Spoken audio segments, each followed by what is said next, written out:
In the last video, I showed why airline food tastes the way it does. Today, the cabin itself. Every discomfort you feel up there is a design decision. And once you see the engineering behind it, you stop being annoyed and start being impressed. The cabin is cold. Everyone knows this. Everyone complains about it. And the airline does not care. Not because they are cheap, not because the air conditioning is broken, but because keeping the cabin at around 20 degrees Celsius is a deliberate safety protocol. Here is why. At cruise altitude, the air inside the cabin contains less oxygen than the air on the ground. Not dangerously less, but enough that your body has to work slightly harder to maintain normal function. When the temperature rises, your metabolism speeds up. A faster metabolism consumes more oxygen. In a sealed tube at 35,000 feet, that is a problem. Warm air expands blood vessels, blood pools in the lower body, and the brain gets less of it. The result is dizziness, lightheadedness, and in some cases, fainting.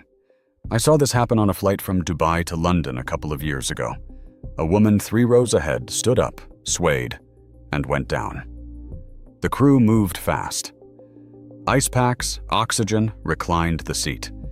After they stabilized her, one of the attendants told me it happens more often than people think, almost always on warm cabins during long flights. A commercial pilot I talked to later confirmed it. He said that the majority of medical incidents on flights where a passenger loses consciousness are not caused by fear or anxiety. They are caused by heat, specifically by the combination of reduced cabin pressure, lower oxygen, and a temperature that lets blood pool in the extremities. The cabin is cold because cold keeps your vascular system tight, your blood circulating to your brain, and your oxygen consumption low. It is not comfort. It is survival math. Now the air itself.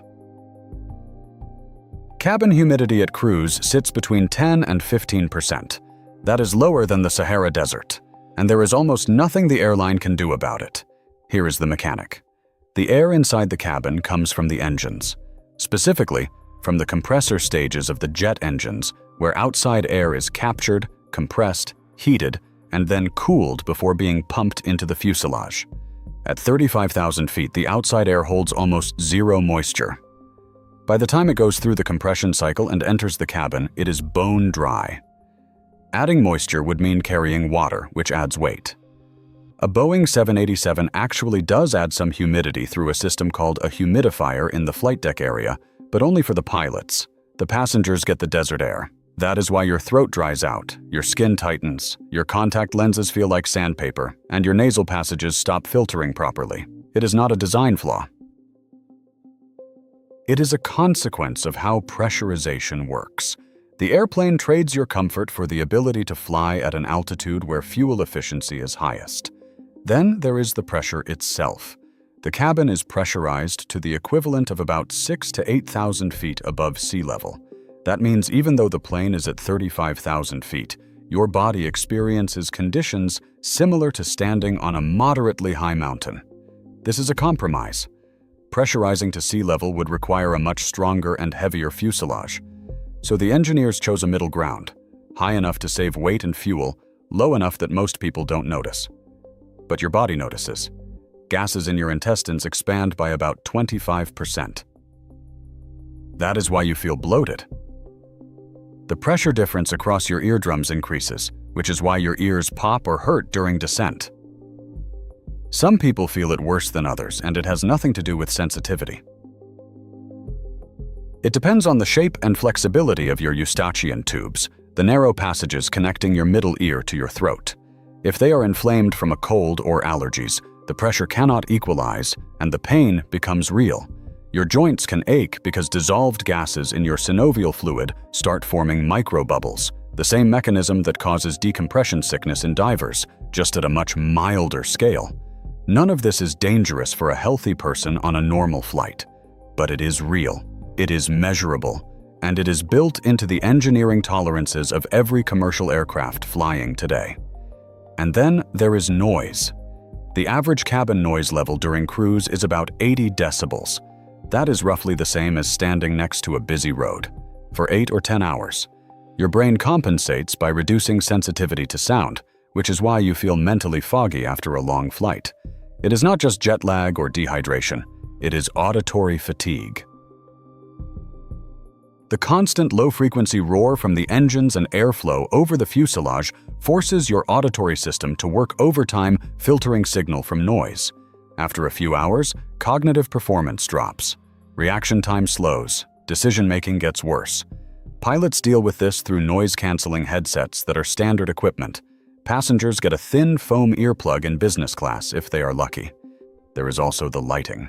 Most modern aircraft use light-emitting diode systems that can shift color temperature throughout the flight. Blue-white light in the morning to simulate dawn. Warm amber before sleep. Dim red during overnight segments. This is not aesthetic. It is circadian manipulation.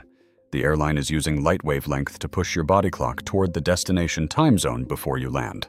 Lufthansa was one of the first to implement this systematically and reported a measurable reduction in passenger-reported jet lag on long-haul routes. The light is not there to look nice.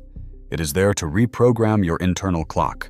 Every single one of these things, the cold, the dryness, the pressure, the noise, the light, is a trade-off. The engineers who designed the cabin environment did not optimize for comfort. They optimized for safety, fuel efficiency, and the ability to keep 300 people alive and functional inside a pressurized metal tube, moving at 900 kilometers per hour. Comfort is what is left over after those priorities are met. The programmer in me respects that. It is a system with constraints, and every decision has a reason. The temperature is a safety parameter. The humidity is a physics limitation. The pressure is a structural compromise. The noise is aerodynamic. The light is biological. None of it is random. None of it is malice. It is engineering. And once you see it that way, flying stops feeling like something that is done to you and starts feeling like something you can work with. Bring a layer for the cold. Bring eye drops for the dryness. Chew gum for the pressure. Wear noise-canceling headphones for the sound. Skip the overhead light and use the cabin cycle to help your body adjust. None of these are hacks. They are just responses to a system that makes sense once you understand it. Your body at altitude is one thing. But what happens to your blood, your joints, your skin over the course of a long flight? That is a separate conversation. And a flight attendant friend walked me through what she sees happen to passengers on 12-hour routes. That is next.